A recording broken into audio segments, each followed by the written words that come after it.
Yeah.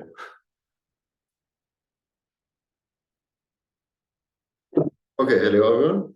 I'm going to present the compressed oracle technique in the quantum random oracle model.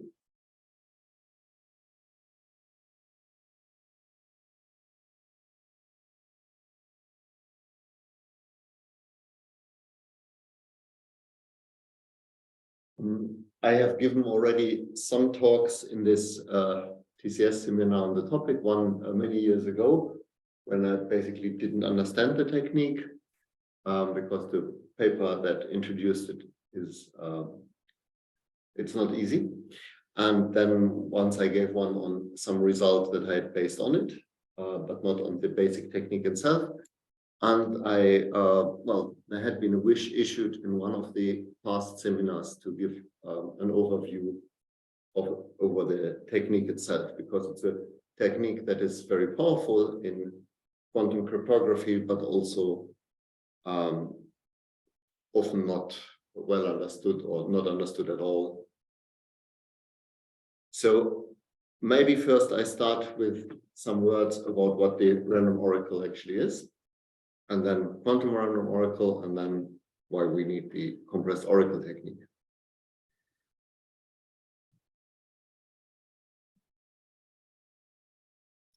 So the random oracle is a technique in quantum in classical cryptography, basically for making proofs easier at the expense of some degree of soundness. So the basic idea when you use the random oracle is that, say you have some complicated or difficult to prove secure cryptographic system that uses a hash function, and you just can't prove the security. And what you do then is you replace the hash function by a random function. So instead of analyzing your cryptographic scheme that uses a hash function, which can be very hard to analyze because it has very concrete structure and not an easy one and so on, you just replace it by the mathematically much easier object of a fully random function. And then you analyze you show the security that if the hash function were actually a fully random function, then my cryptographic scheme is secure. And then you say, because hash functions are essentially like random functions, even though they formally are not, this means for practical purposes, we have a very high reliance on this crypto system, because you would actually have to somehow use the fact that the hash function does not behave randomly. So it's a heuristic.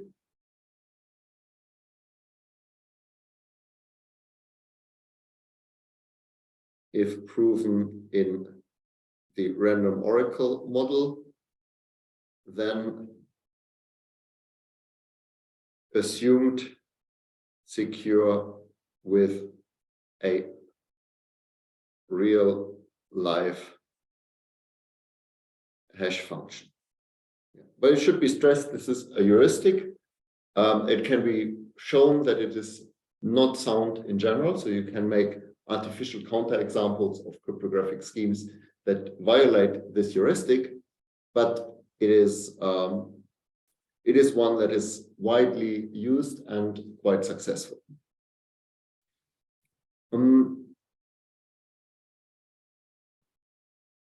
And why is it that using a random function in your cryptographic construction instead of a hash function is so much easier?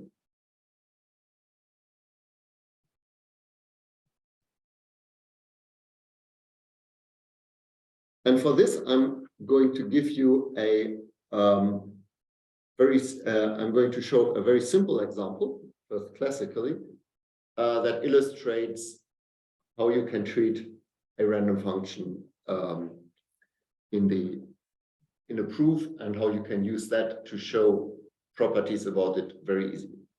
And the example I'm giving is zero pre-image finding.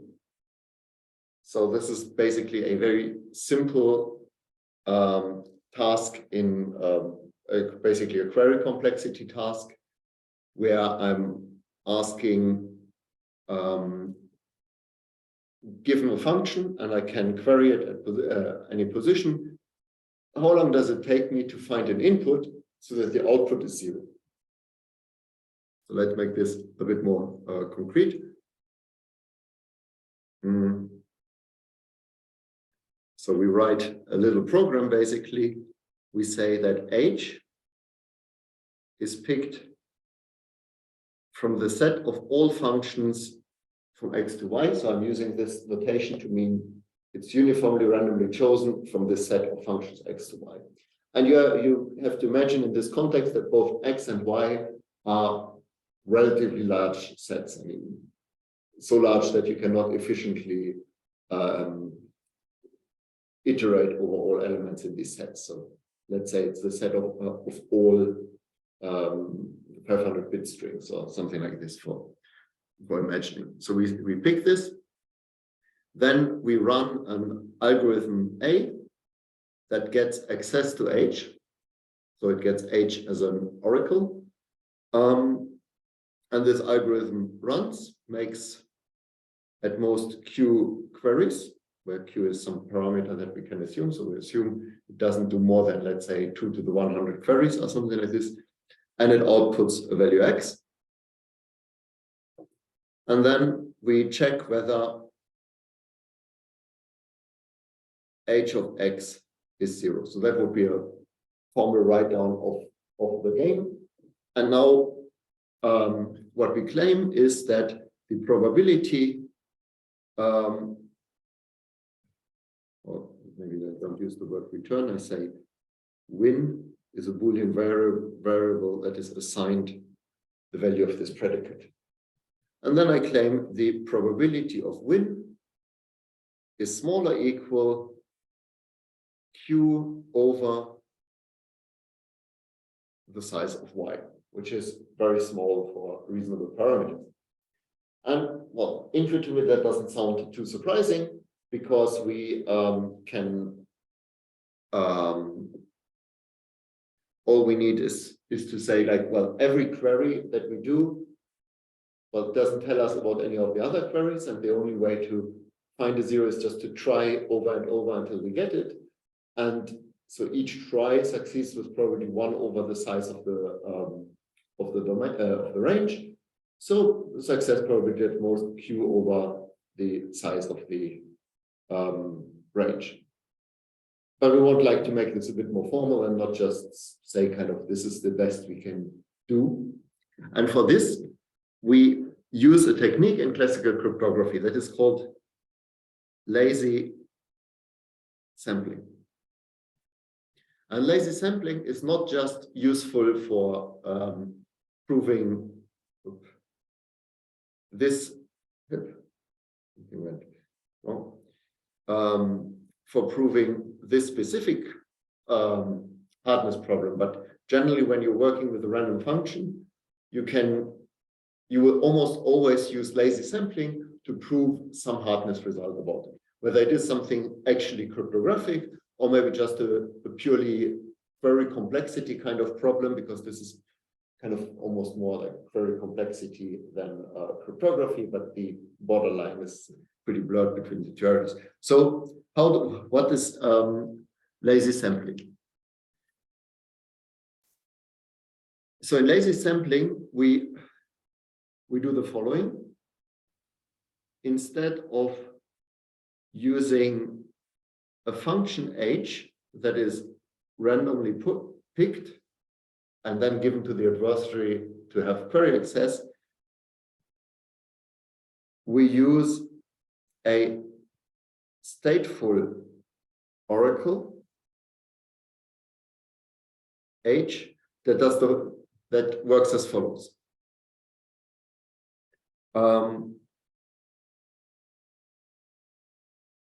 When queried on a fresh x, by fresh we mean some x that has never been queried before, return something random. So I use dollar to symbolize something random. So a random element from the range. But we record the fact that that X was queried, and we record what the corresponding output value was. So when we get queried on some X again that we already queried, of course we have to return the same value, because this function here that is picked random in the beginning, I mean, it's consistent, it's randomly picked, but once it's picked, it's just a fixed function. So evaluating twice at the same input gives the same output. So when queried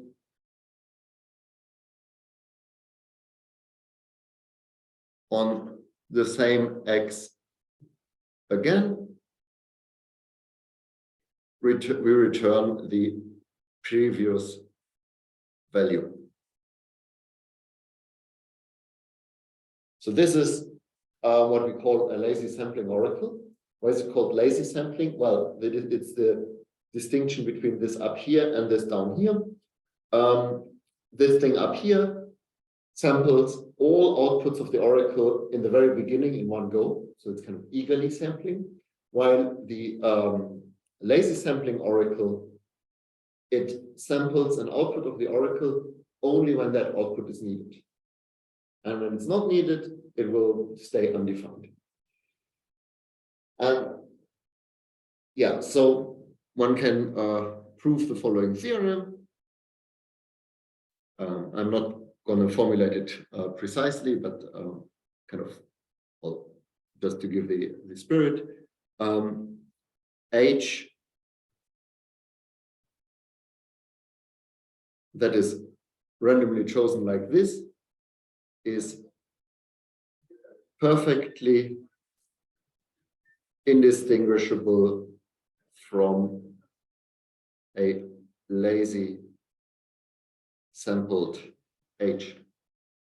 So no matter what algorithm you do that just queries the oracle, you cannot tell whether the values are chosen on demand or whether they have all been chosen in the beginning. So it's intuitively an almost obvious fact. Proving it formally is a little bit tedious, but I think no cryptographer ever does that. So cryptographers assume that this fact is just true. Well, it's interesting to try to prove it and see that it's actually difficult.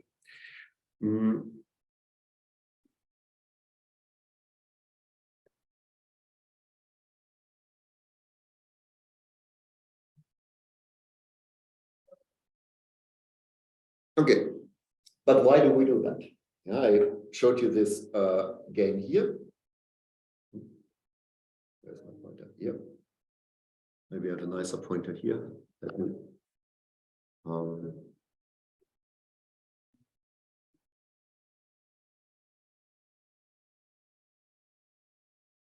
beautiful.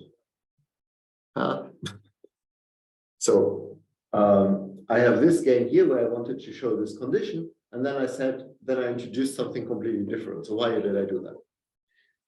Well, the idea is that we work in two steps. First, we replace the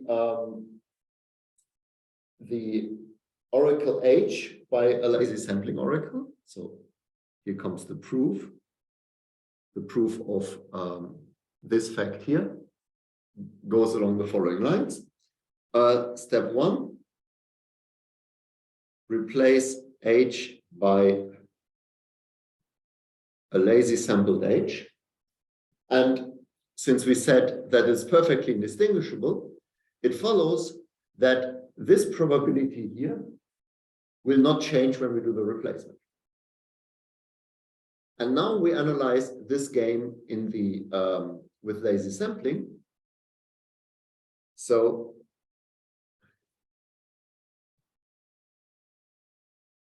when lazy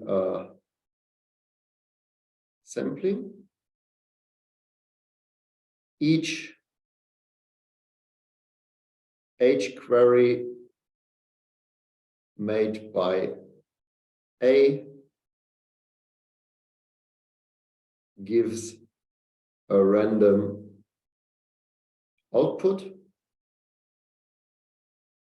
and the probability that this output is equal to 0 is then 1 over the size of y.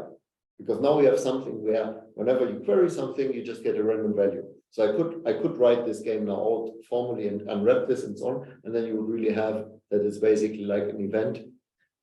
Does this random sampling give us 0? And the answer is, well, we know the probability for that. So now suddenly it is much easier. We don't need to like explicitly somehow use the fact that querying in one place does not give information about querying at another. This is all automatically given us by lazy sampling.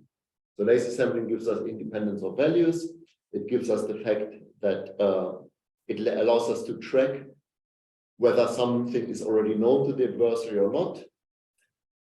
It also gives us some advanced techniques where you could, like, during runtime still later decide what the value should be as long as it's random. So there are a lot of things you can do with lazy sampling, but I don't want to go into any more details, because this is just for the motivation why we are using the for the things that come later in the quantum setting. But are there any questions? I mean, I'm open for questions at any time. Maybe Q plus 1. Yes, you're right. That's a good point. So the winning probability actually has a +1 here. If you do this proof carefully, you will notice that the reason is that there's one more query for evaluating this winning condition. And it is possible that the adversary, when it doesn't find a 0 output in the first Q queries, it just outputs yet another value and just hopes that this value is the one. So this gives an additional 1 over y success probability. Yeah, that's a good point. It's easy to overlook these things, but if you write out the proof in full detail, this +1 will be obvious and just show up. Of course, if you're just looking at the O notation, then this +1 doesn't matter anyway, unless Q is 0. And I don't know. I don't understand O notation fully in that respect. Okay, so now let's so interrupt me at any time when you have questions during the explanation and things are not clear, especially when I come to the quantum setting. We have people of different quantum background, so feel free to interrupt.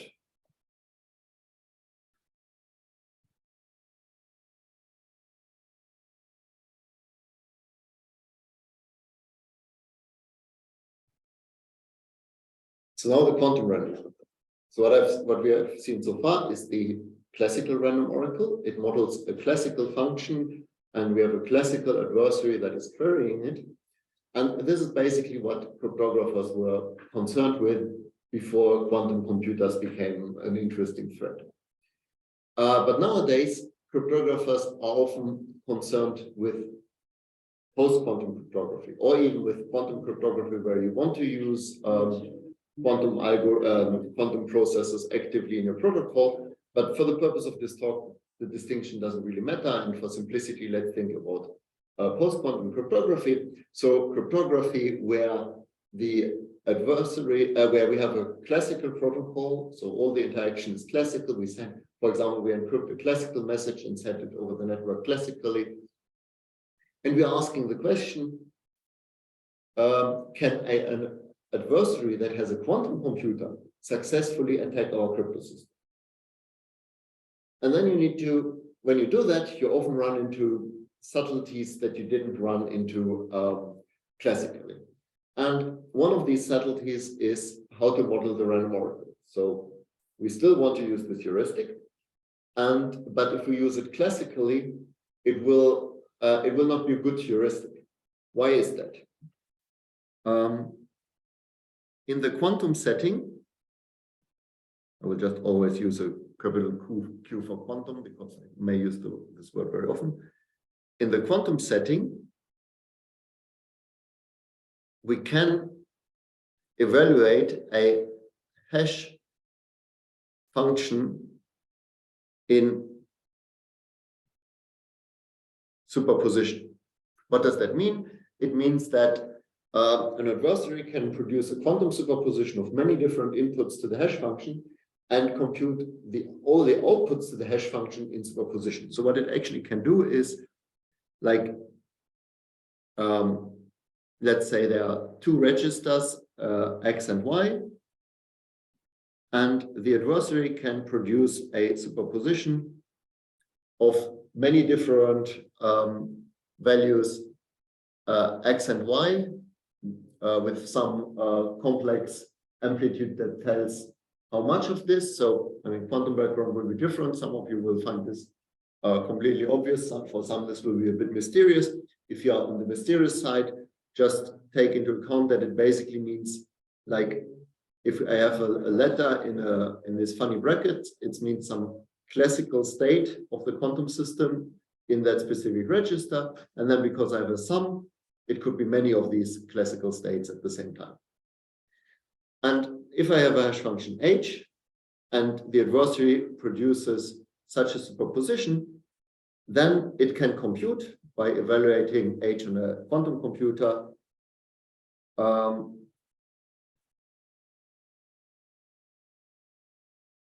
the state. Okay, let's make a simple example. Let's say it puts 0 here. So the output register is empty, and it can bring it into the state the all superpositions of X and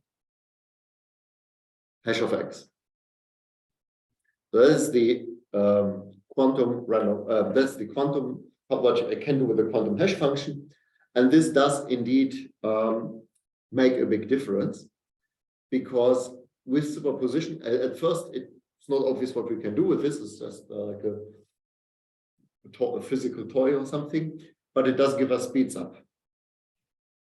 For example, using superposition queries, we can do 0 pre-image finding in square root of size over y queries. So classically, as we have shown on the slide before, you need your success probability is q over size of range. So you will need about q queries to find a 0 pre-image. But if you do queries to a hash function in superposition using Grover's algorithm,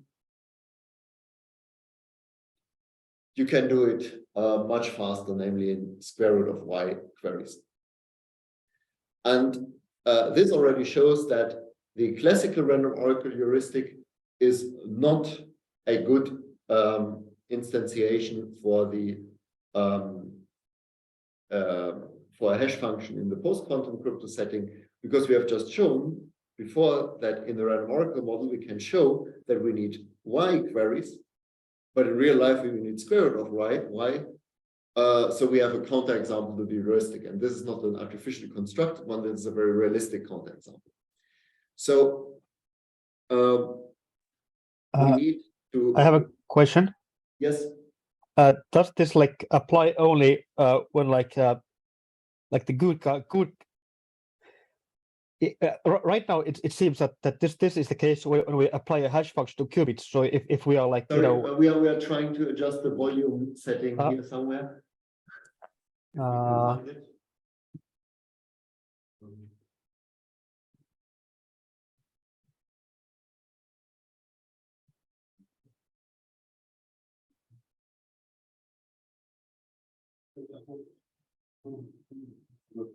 One two one two one two one two one one one one.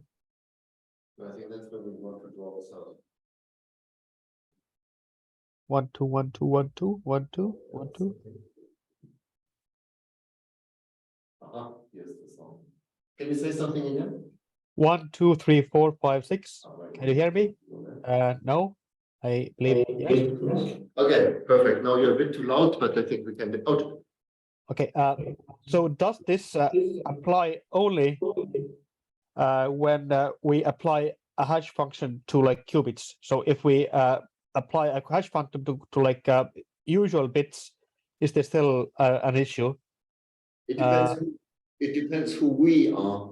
Like if you have the thing is that the adversary can do that. So if you design a protocol and you say in the protocol we apply the hash function only to usual bits, the adversary may still in their attack apply it to quantum bits in order to find like a zero pre-image or collision or whatnot. Okay. And then this what the adversary has found may then be something classical that the adversary can use in the attack of the protocol. But anything that happens in the adversary might be completely quantum and have no reasonable interpretation in the classical world. But if we like assume that only the good guy uses hash functions, for example. A strong assumption because the hash function is like published in the standard. Like if we Okay. say only the good people use SHA-3 and the adversaries are computed, then the classical random oracle would be a reasonable heuristic, but it's a very unrealistic setting. If it's something like we have a function that is keyed and the key is secret and only known to honest participants, then we might be in a situation where it's reasonable to model with a classical random oracle. But then it's not so much a hash function, it's a pseudo-random function with a secret.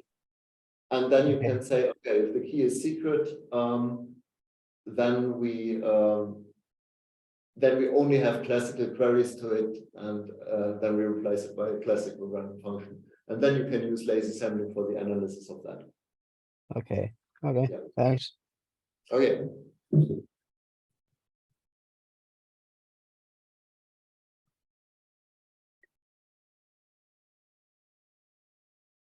Okay, so back to this sentence. So we need to update the random oracle model, and we call this usually the QROM. And the only difference is A gets superposition access to H. So it's a rather obvious way to fix the problem we said here, but it has a lot of non-obvious consequences. So if I go back to this example that I had here, the pre-image finding, let me copy it.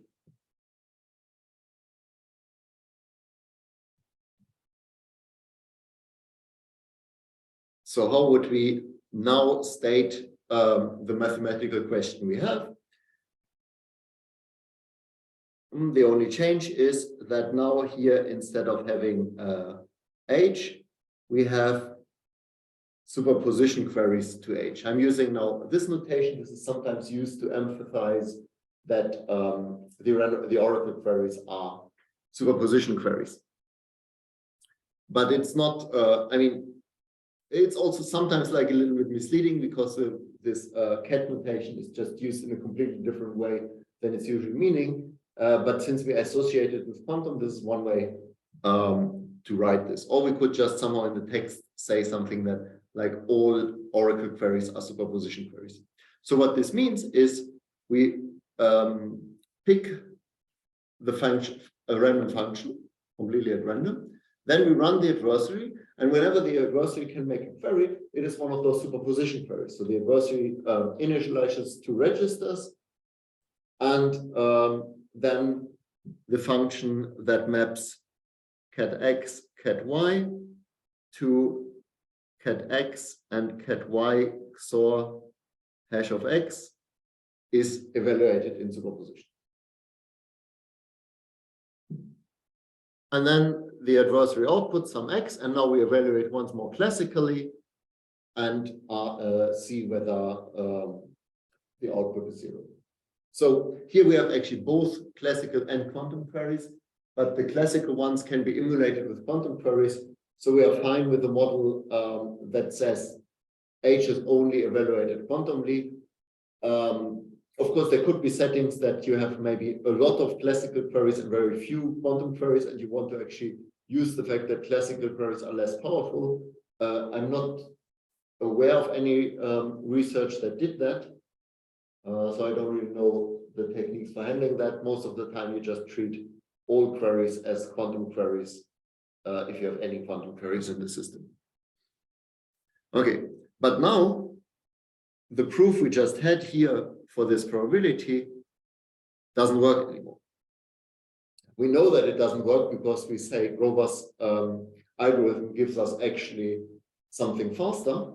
So we know it's not smaller equal Q over Y. But what is the right bound? Now, for this specific example, you will not actually need the compressed oracle technique that I will be showing you, because you can do it with a quite elementary proof. I think it's a calculation that might fit on just one slide, like a complete calculation of it. But it's a calculation that is very specific to just this specific problem. And there are many other problems where we do not have simple direct ways of analyzing it.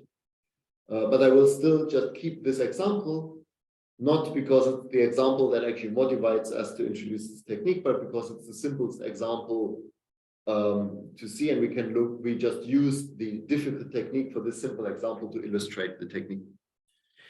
But the first question is, why is this difficult to prove?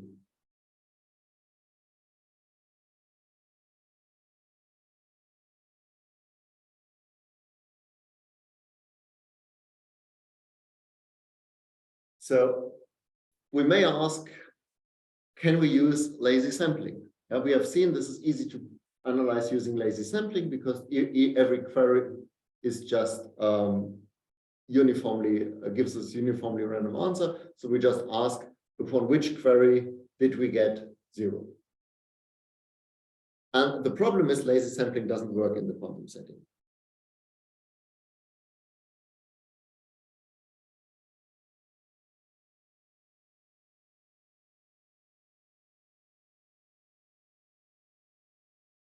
At least not in the normal way. But we will see later that it works in a different, very confusing way. So, why does it not work? Well, remember, classically it was when h of x is first queried, we pick h of x and only h of x and everything not. But now we consider the following query just as an example. So we have the sum over all x and cat 0. So strictly speaking, there should be a factor here of 1 over square root of the size of the range, but I'm omitting these factors in the explanation just to keep the formulas smaller. So all the formulas I write are actually up to a constant factor that would be needed. So consider a query where the adversary produces this input, and then this is mapped to the sum of all x, h of x. So in order to evaluate this thing, so to say what this state in the end is, that the adversary now has, so it's very relevant, we need to know h on all inputs. So now the random oracle is in just one query, completely, has to be completely determined, which means we are basically back in the eager sampling situation. The adversary can just, in the beginning, just for fun, make this query, just to make our proof, annoy our proof and force us to sample the whole oracle. So we could as well just keep it eagerly sampled and not use lazy sampling. But then we cannot use this fact that like each query is independent of the other queries and so on, because now, in a sense, everything about the oracle is known to the adversary. The adversary has this state, so the oracle is kind of known. On the other hand, this state in some way that is like difficult to nail down, but intuitively, because each of these summons has a very low amplitude, the adversary knows very little about each output. But we don't know about which outputs the adversary knows something. So the adversary hasn't learned much about the oracle, but it's spread out over the whole oracle what the adversary has learned. So lazy sampling is stuck now. Can't really use this technique. And there are a bunch of techniques, some like very ad hoc, like some techniques that are specifically for search problems similar to this. They have like elementary proofs. There's a proof specifically about collision resistance. You cannot find two different inputs that give the same output, which is also a proof that is specific for this particular, for collision resistance. There's some general technique from query complexity, like the so-called adversary method, which is also, which is very, it's also a very advanced method that is difficult to understand. But I think the adversary method works only well for like simple, I mean, difficult, but simply to state kind of problems, like something like this. You could also use the adversary method, but if you have something where you have a protocol where there is maybe some cryptographic permutation also involved and so on, then I think it's not like pure enough for figuring out how to handle it with the adversary method. But I'm not an expert on the adversary method, so I don't want to swear on that. There's the one-way to hiding theorem, which also is used it's a more general technique, which is also useful for a lot of applications, especially has been used with encryption schemes successfully. But that one also kind of gets stuck in certain kind of problems. And then there's the compressed oracle method by Zhandry, which is probably the most powerful one. Also, in some cases, it's a bit incomparable, but probably also one of the most difficult ones to actually use. But I want to give you, what it does in a nutshell, it gives us lazy sampling back in a certain way. So it resolves this paradox. So it's compatible with a query that we do a query like this, like we sample the whole oracle, but at the same time, it says it's sampled at only one position. How is that possible? Well, very rough intuition, like why is this not even a paradox? While we need to query the whole oracle if we want to construct this state, we actually have only one query. It's just we're in superposition between all the places where we have done that query. Like for every of these summons, we need to know the oracle at one place. So our whole system contains now a log of what we have queried, but this log is in superposition between all the places where we have queried it, or in some even much more complicated superposition depending on what is going on. So this explains why it's not necessarily impossible to do something lazy sampling like, but it still doesn't tell us how we can do something like that. And that's what I want to show you. So this was basically the introduction. Any questions?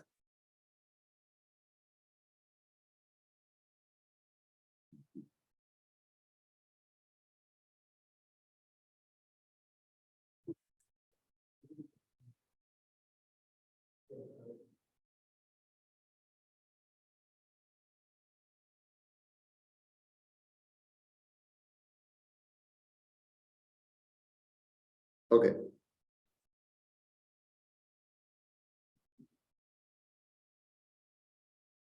Compressed oracles or compressed random oracles. I mean, the original paper actually says, the title is recording quantum queries, but I think the word compressed oracle methodology has become the more popular one nowadays for this.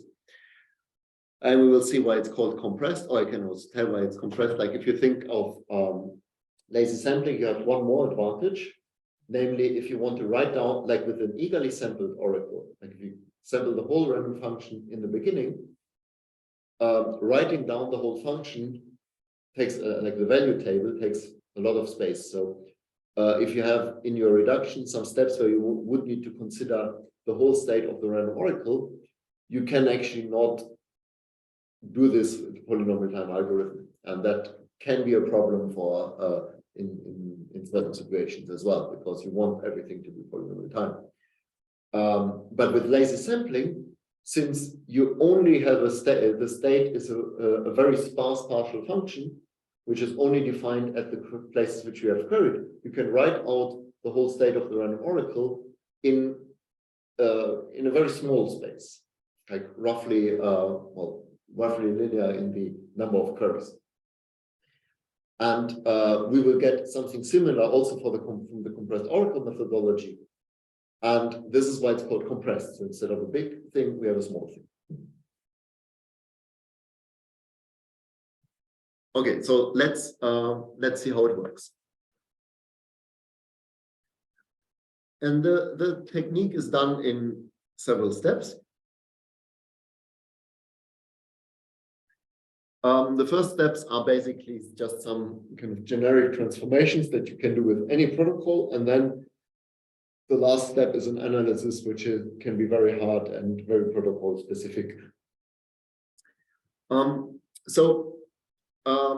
What we do is we start with the model of the random oracle as it's defined, like just a random function that we have superposition access.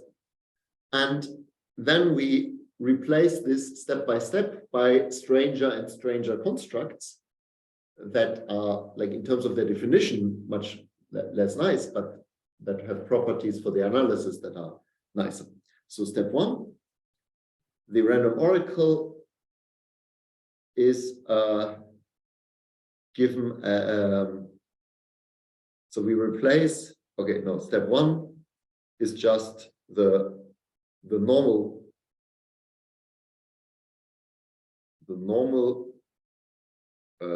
QROM.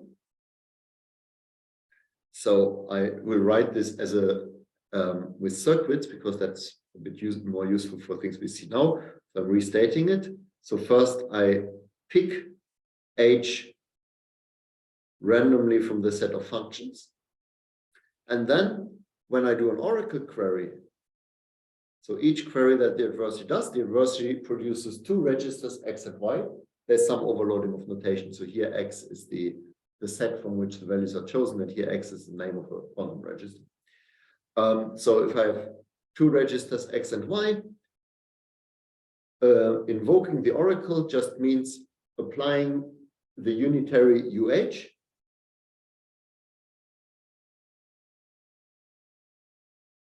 And these are two adversary registers, so the adversary provides them, gets them back.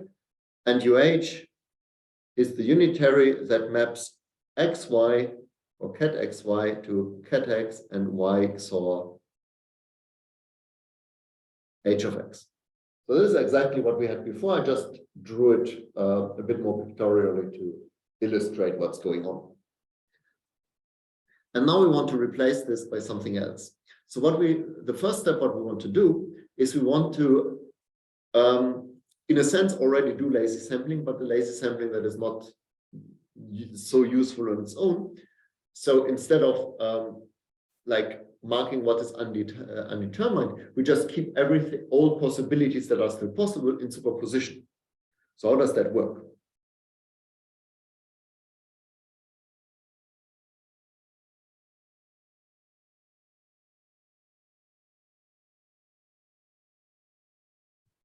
It works like this, that we have now a new register H, which is the state of the quantum random oracle. So again, we are taking something that was stateless. So this UH does not do anything to some state that is stored when I query it. But now we make it stateful. It has its a secret register that only the oracle can access. And this register initially is initialized with a state that is the superposition of all functions H from the set of functions from X to Y, cat H, the suitable normalization factor. So we don't pick a function, we just take a register that contains the superposition of all possible functions. So it's if you would write this in terms of qubits, it would be a very huge register. So it's not something that can be in any way efficiently represented.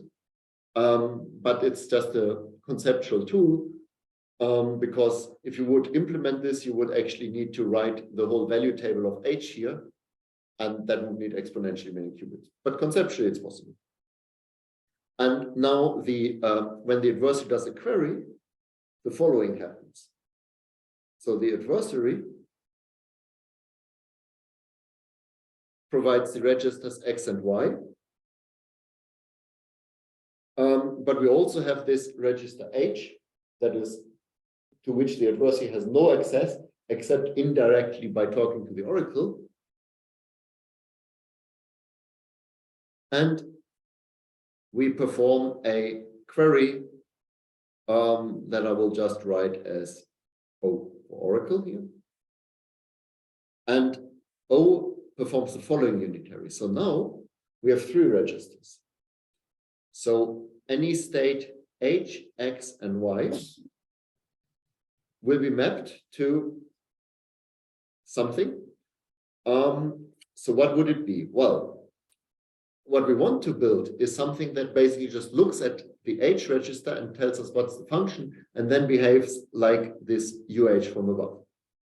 So what it does is it maps HXY to HX, Y XOR H of X. So if you would have put a classical value into the H register, so just pick one specific function, then this oracle O would behave purely like like this UH register, because it would just use this fixed value. But if you're in a superposition between many values, then so if your input is a superposition of many states of this form, be it superpositions of X's and Y's, or be it superpositions of H, or superpositions of combinations of them, you will get some superposition here. So throughout the execution of your algorithm, you may end up in a situation where you get like many different things here. A superposition, like a very non-trivial superposition. But the crucial fact here is, so we can state this as a theorem, the normal QROM is perfectly, there was a plural. I have a question. Yes. It seemed kind of like if you like have a register that's like stores all the hash functions, then that you would need like exponential amount of qubits to like for that register. That is correct. Is that okay? Yes, that is okay, because this is a proof tool. Okay. So we are just using the fact, we are just transforming one game into another.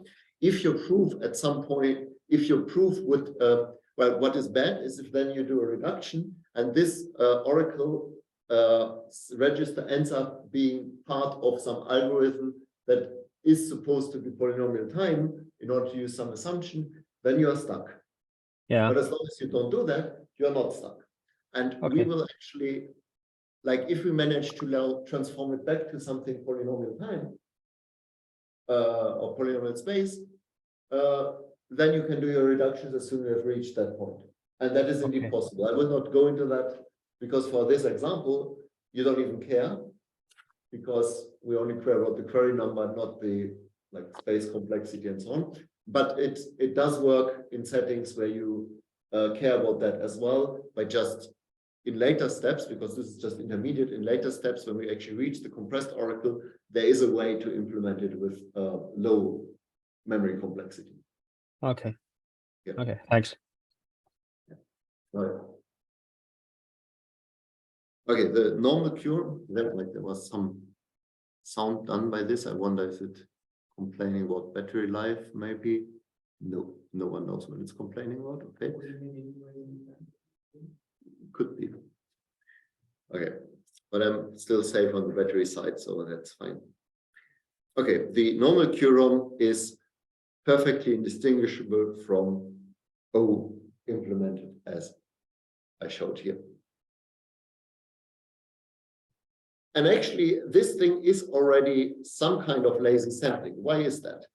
Well, if you look at, for example, let's say the adversary would query X, like input, like in the beginning, you have this state here, superposition of everything. If it's a superposition of everything, it means nothing is known. And now let's say the adversary queries just one specific value X and measures H of X. Then afterwards, we will be in the superposition of all values H that are compatible with that. So it's all the functions, the superposition of all functions that have, say, H of 0 equal 5.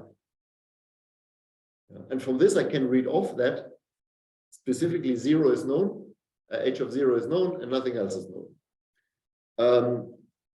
So in a sense, we have solved our problem. We have this kind of recording of knowledge in our state, but practically we have not solved it because, like, using this information, it's a representation that is very inconvenient. You don't want to look through the whole superposition in some way and then kind of see the pattern. Oh, they all are, like, all the H's in this superposition are related in the following way or something like this, to determine what knowledge you have. So, but it's the first step, and it's a useful step because we will then make it even better in the next step.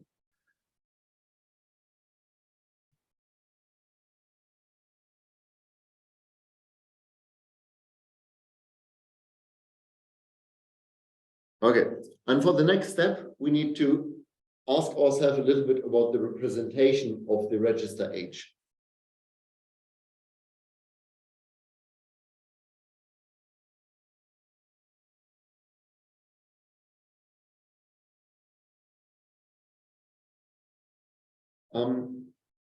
If you just define some unitary, you don't usually care about how a quantum subsystem is represented.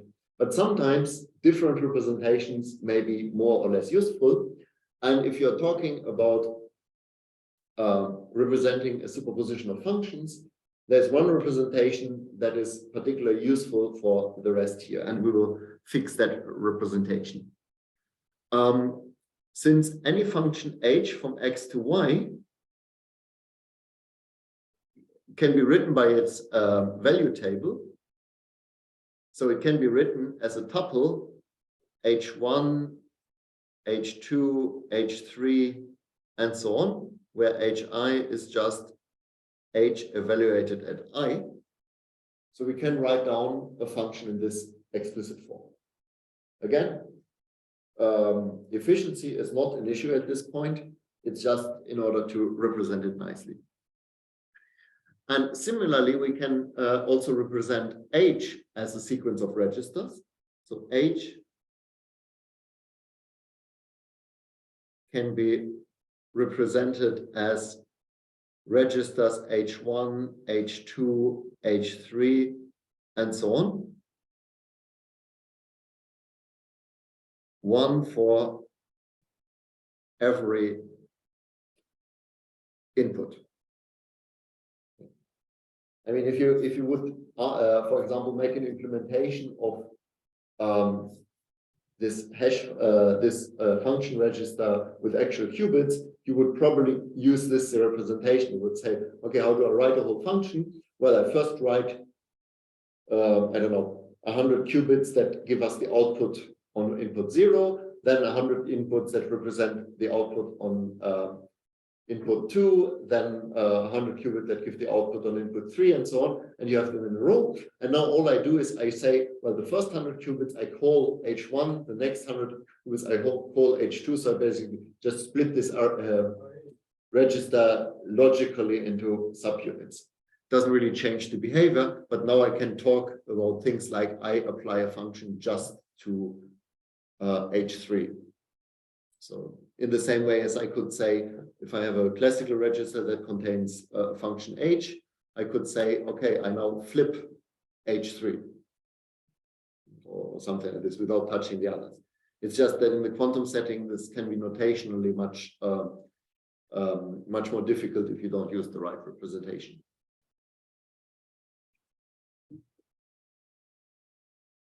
So that's the first step for representing this. This is clear because this is It's in principle simple, but it's very very important for the rest, because everything else will break down if this representation isn't clear what we're doing.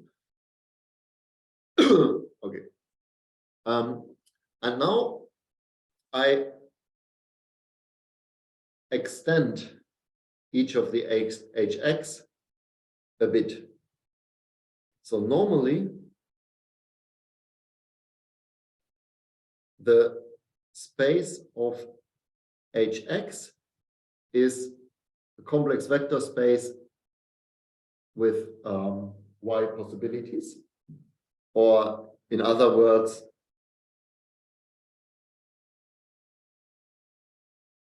we have the basis states ket y,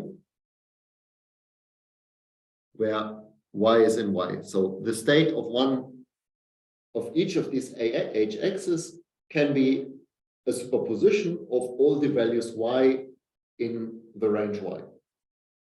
Nothing else. Now we say the space of hx is c to the y together with the bottom element. In other words, it can be a superposition of ket y with y and y, or ket bottom.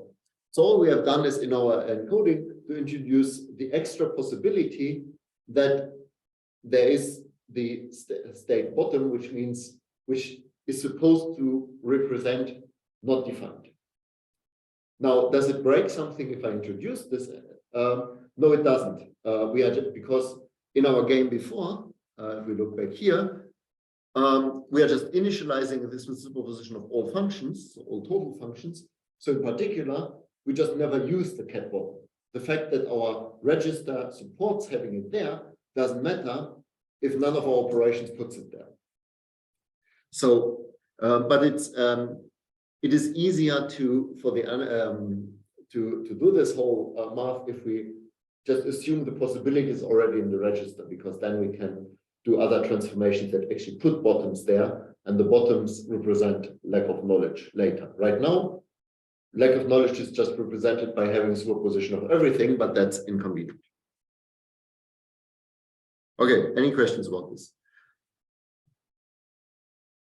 No, okay.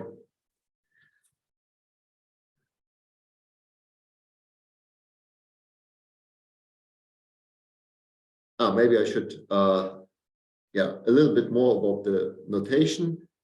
I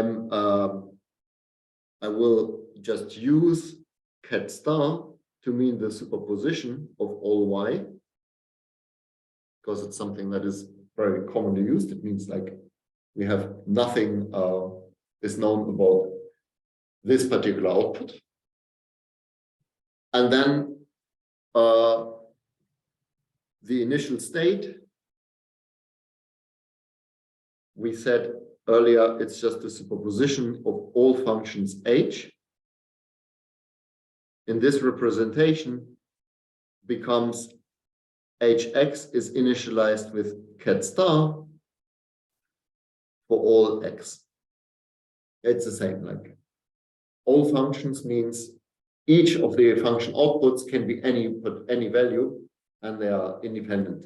But this representation is nicer because it's like output wise. So in this representation, the whole function is split into things we can talk about individually. In particular, this representation shows us that even if we have the superposition of all functions, and superposition of functions can have, in principle, entanglement between all the outputs, this representation shows we do not have entanglement between the different outputs, because basically each of the outputs of the function is initialized with an independent superposition. Okay, now we are ready for the third step, where magic happens. So we have that. So what we want is identifying undefined outputs. So what we had so far is that if hx is in the state cat star, I'm not going to try to give a precise formal definition of what it means that a subregister is in some state, because you can actually only talk about the whole system meaningfully, but for simplicity, I'm kind of informally saying this. So if h of x is in state cat star, in the superposition of everything, this means that h of x is unqueried. Yeah, we talked about that. If it's like superposition of everything, then it means it's not, or let's say is undefined, because it could be anything. This is not a nice representation. So we ask, can we somehow get the oracle now into a nicer representation? Can we have it that cat bottom stands for undefined? And so what we want is, we want a unitary that does the following, that transforms star into bottom. So we want an operation, I call it compress one, that maps any defined input. So if you have some cat y, and this is specifically that cat y, it should be mapped to cat y because it's defined. But we want star to be mapped to cat bottom. So defined stays defined, and star means undefined. Now, let's ignore first the question whether such a unitary actually exists, and the answer will be it doesn't exist. But just let's stay with this unitary for a moment to understand what we do with it, and then I will show you how we get something that actually exists.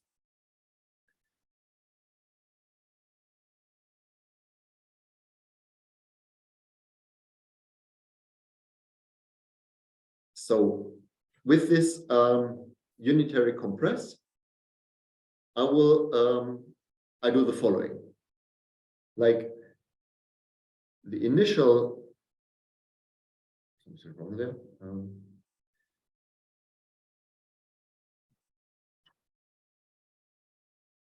The initial state will be H with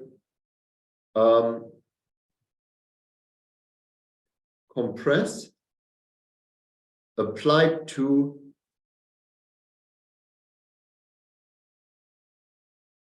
how do I write it? Well, to the sum of all H, which we also said is the same as cat star in every register and so on. Where compress just means compress one on each hx, because compress one here was defined like for one of the hx's, but I can just say I define an operation compress that just works on each of the inputs separate, on each of the outputs separately.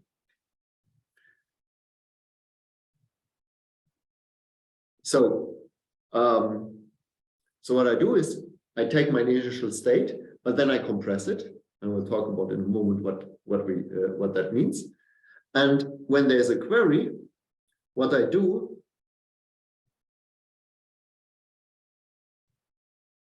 is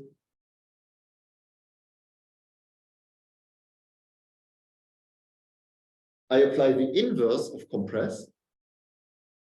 So I decompress it. Then I do my query, the query that we constructed earlier, that does a superposition query in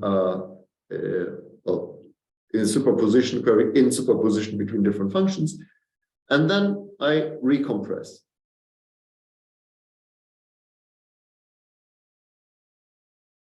and this is, these are the adversary registers. So why is this now indistinguishable from what we had before?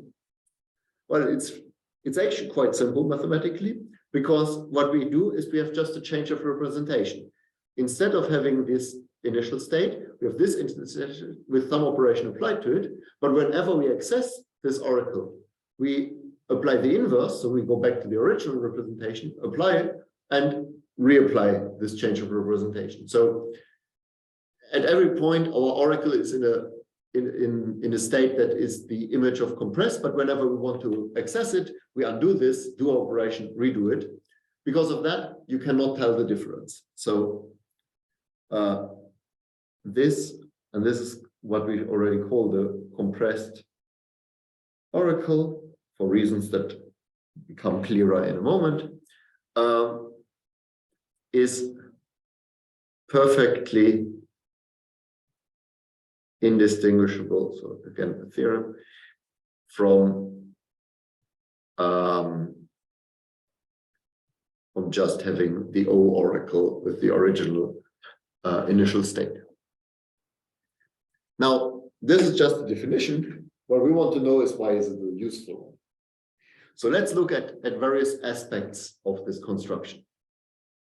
I mean, one problem we also have, especially for this theorem, is that the compress one that I mentioned, we just hypothesize that it exists and it doesn't, but this can be fixed by having something that is a bit similar, but let's take this for more, ignore this for now, but let's look at the advantages.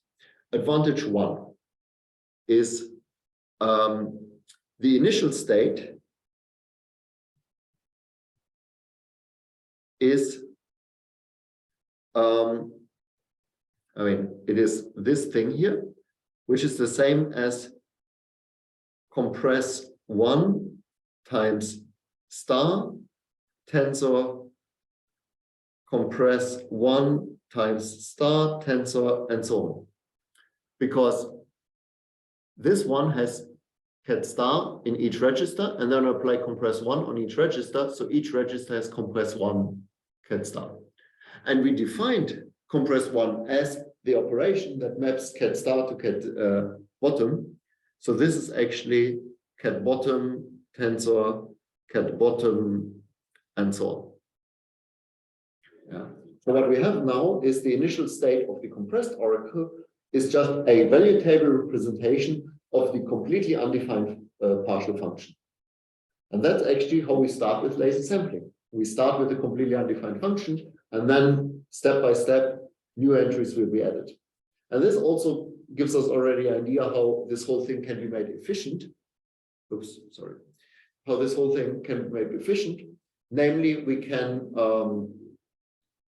take a compressed representation where we, like a partial function, which is sparsely populated, you can always write down not by the value table, but by a list of input outputs that are defined.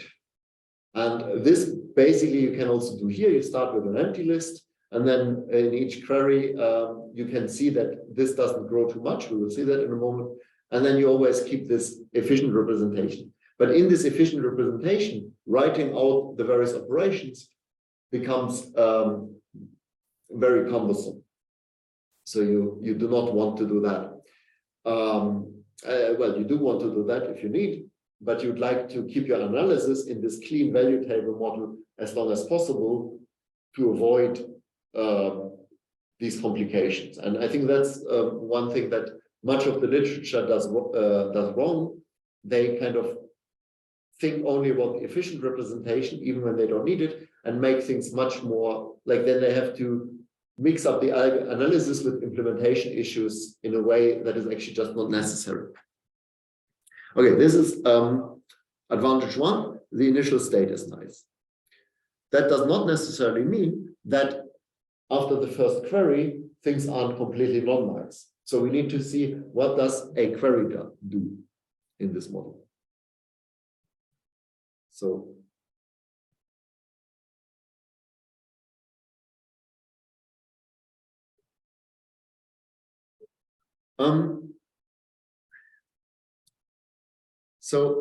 say, for simplicity, the input register is one specific value cat x. Then the query that we had here, this thing, no, that's not the one, right?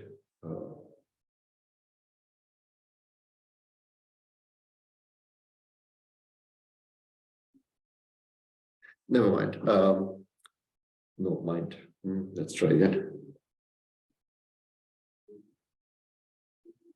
I forgot to push this. So we had this thing here, and this becomes now simpler. Because this is now the same, because x is fixed cat of x, as saying, well, we do the compress, the decompress, but then we do, okay, no, wait, I need to draw this differently. Now I draw the H as the different subregisters, H1, H2, A3, and let's say X is 3, just for illustration. So what happens is, first we compress each of the H's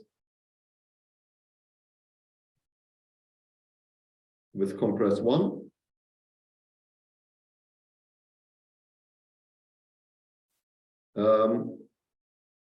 And then the X register I don't need to draw because nothing happens to it. And then because the X register is 3, this transformation here will just XOR the value of H3 onto the Y register because it evaluates the function at input 3. So it will just be this C0 operation. It will not involve any of the other wires. And then we recompress register wise, and this here goes back to the adversary. But now something nice happens, because you see you have here compress, decompress, and compress, decompress, and compress. So these just cancel out, and these also cancel out.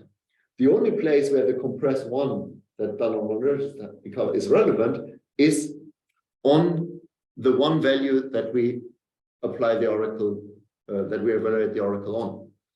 So this means at most one HX can become non-cat bot in each query.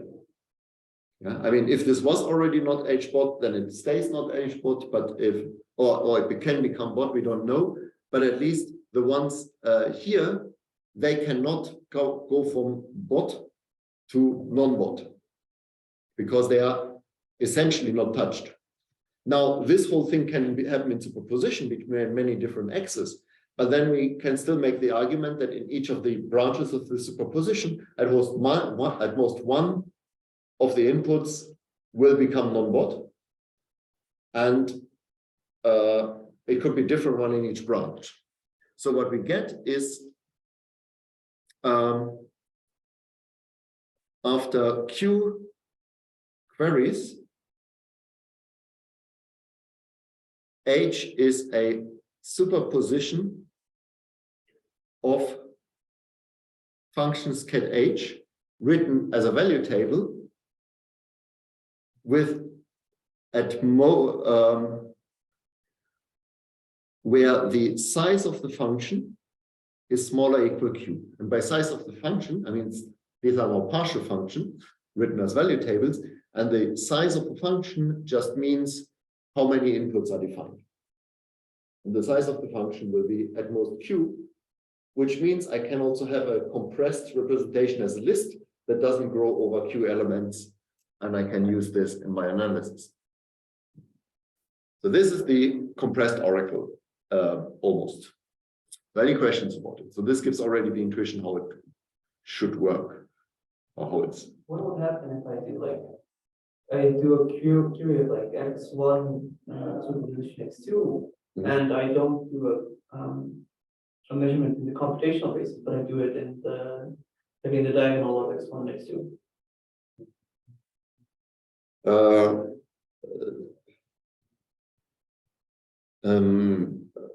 You mean after the query has happened? Yeah. It still won't matter. I mean, you will still be in a superposition between different values x1 and x2. And for each of these values, you will have. You will then also still get a superposition of different states of the hash function register, of the Oracle register, but it will be still a linear combination of cat states that have only a limited number of non-bottoms. Okay, so it'll be a superposition of the Oracle states, but each Oracle state has changed by one step. Yes, I mean the invariant you can say is that when you do something that doesn't involve the Oracle register, nothing changes about the Oracle register, so your measurement actually doesn't matter. And when you do a query, the invariant is if before it was a superposition of q-sized functions, afterwards it's q plus 1 sized functions. And this is all you need to make the proof that this invariant here really holds always with no doubts whatsoever.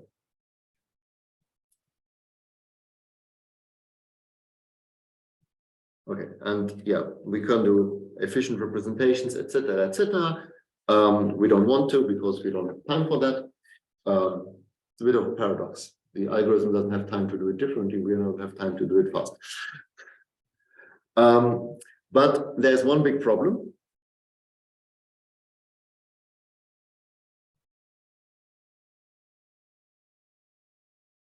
Compress 1 does not exist.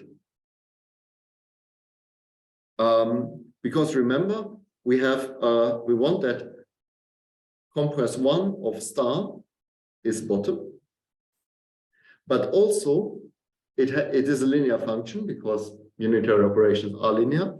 So compress star is the same as compress applied to the sum of all y, which is the same as the sum of compress 1 applied to y, which is the same as the sum over the y's, because we said that if it is a defined thing, it should stay defined. And that is not the same as bottom. So we have a contradiction. But the following exists. There exists a unitary compress 1 such that compress 1 star equals bottom and compress 1 cat y equals cat y plus something small that depends on y. So this we can construct. I don't want to go into the construction. It's not a difficult construction, but I don't think it gives much intuition. And actually, for everything we have said so far, compress 1, we have only actually used this property for showing that things don't grow too much. But this property is still very important for actually analyzing what happens to the state. Like when you do concretely, you want to understand what the state says, what's in it. So we would like ideally this thing, but it's just not possible. So you have a small error term. And unfortunately, it's not so small that you can just say, we ignore it. It is an error term, and you need to use the concrete representation of that error term to see in concrete situations whether what you're saying is true or false. So it's like medium small. It's not ignorable small, because in some situation it adds up to something big. But in some other situations, in the end, you can ignore it.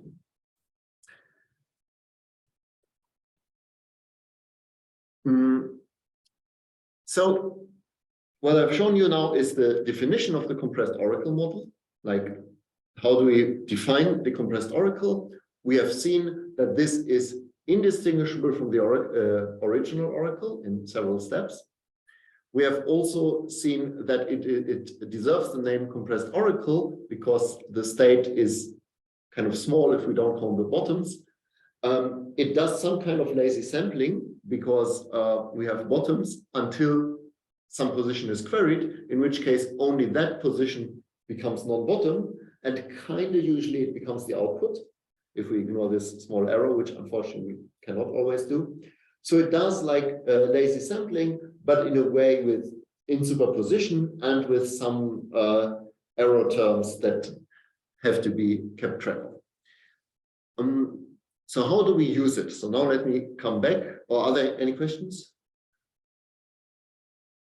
No. Then how do we actually make use of this? So let's go back to the zero pre-image finding.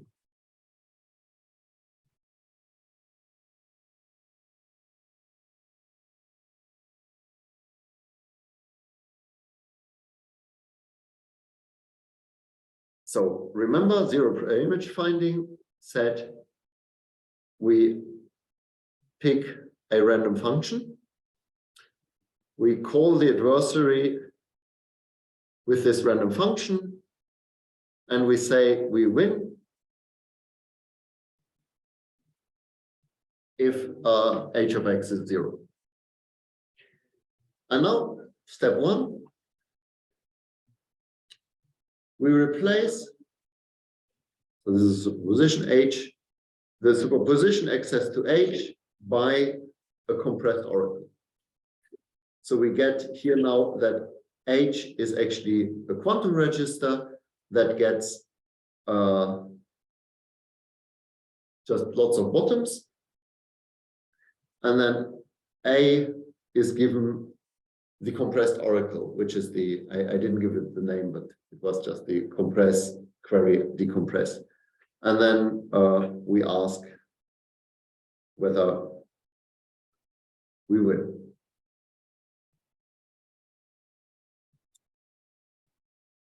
And the analysis, there are subtleties that I will just skip, but the basic idea of the analysis is the following, that we just state an invariant I, and we claim that the oracle register will always be in a state from the set up to an error. So what is this set? Like classically, what we would say is that up to small error, which corresponds to the adversary actually finding a pre-image, we have that the classical oracle is a function h that does not have 0 in its image, yeah, because it's only defined where we query it. So basically our invariant is at no point, unless something bad happens, will 0 be not in the image. And quantumly we can express this also easily. We say our register, so our invariant is just the span of all cat h, partial functions cat h, that doesn't contain a 0. Or if you want to think of it as value table, it's a superposition of things that can be bottom or something that is not 0. And the initial state is in I, because the initial state is just cat bottom everywhere. So initially that is satisfied. And then by some computing, we also get that if the state is in I before a query, then the state, let's call it psi, and then the state compressed oracle times psi, the state after the query, is close to being an I. So it will not be an I because, for example, the adversary could have found a pre-image, or one of these error terms just could have done something annoying without any apparent reason. But what we can show is that whenever we do a query, we do not get very far from being in I. So we get something that is a sum of something very tiny and a state in I that corresponds to not having found. And the error can be represented in terms of 1 over square root of the size of y. And now you just chain things. So in each step, in each query, you get farther and farther from I potentially, but you have an upper bound of this form. So in the end, you are O of q over square root of y far, and this implies if q is much smaller than square root of y, then you don't find 0. I have a question. Yes. So it seems that like we want to prove that a hash function basically like almost never gives us a 0, Yes. and we like start by modeling an operation that like never gives a 0. So we like make an assumption that in this model we never get a 0. So it just seems kind of like, yeah, we just assume that we have what we want. Sorry, I don't think I made this assumption. Maybe there was one step that you misunderstood. Where do you think? I mean, the invariant is that I is the span of all the stuff that 0 is not in the image of H. Yes. Okay, I get what you mean. So I'm not assuming. Well, I'm saying the initial state does not have a 0, but remember the initial state does not mean what the hash function is. The initial state is basically like the lazy sampled one. In the classical random oracle, you could also say in step 1 or at the beginning, we have no 0 output in our lazy sampled oracle, just trivially because we just have no output in our oracle. Okay. Yeah, and then each time we do a query, it could be a 0, but the probability is very small. So we can say up to the following probability, the function, our lazy sampled oracle has no zeros. And here we do the same. Okay, that makes sense. Thanks. Yeah. Any other questions? What is like the fundamental relationship there where it's a compressed one, where like what's the error that gets added and what's the smallest it can be? Sorry, I didn't. So in the definition of compressed one, you add the error. Yeah. What is the error? Like what's the thing that's being added there? This up to some. I mean, this is up like to you add something to the state. Sorry. You add something to the state. Yeah, but it is a vector of roughly this length. Okay. The problem is that if you have like, and this is small, so we shouldn't matter. But the thing is, if you have a superposition, so this is how the math works out. If you have something like, let's say you have like a bunch of psi x's plus epsilon, say plus the same epsilon, where the norm of epsilon is 1 over square root of y, then if you look at the sum over all x's, alpha x psi x plus epsilon, so then now you have the error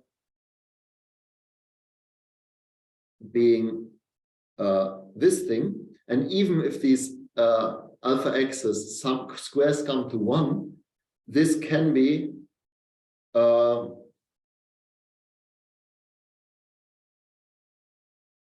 about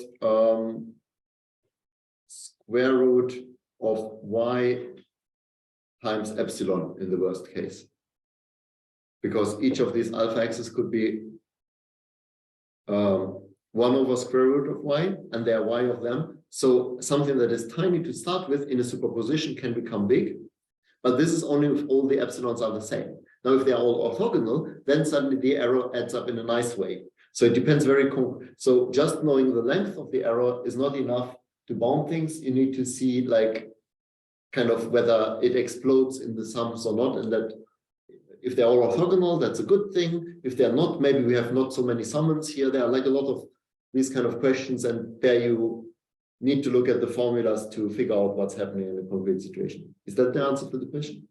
Good. Any other questions?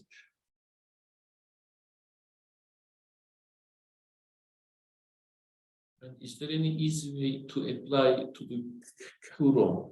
To what? To the QROM proofs for the schemes? An easy way. Yeah. It depends on the scheme. I mean, some proofs are not so difficult, especially if they use more like something like the Unruh to hiding lemma. The compressed oracle ones, well, there are some kind of like prepackaged kind of results. There's a paper that basically gives some rules about how to reason about it, and if those rules work out in your case, then it's relatively simple. If they don't, then it's less simple, and even those rules are not that simple. So in general, it's difficult, but you have to see in a case-by-case basis how difficult. So it's not something like one size fits all. It's more methodology, and you need to especially find out these invariants and these errors depending on your situation. Is there an example in that paper, or There are several examples in that paper. I don't find them very readable. Yeah. That's a bit of a problem. I don't find much examples readable in what has been published so far. Okay. Any other questions?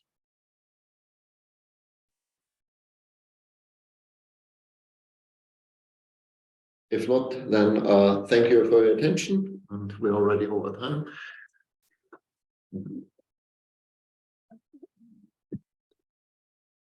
Okay, thank you. Goodbye. Goodbye.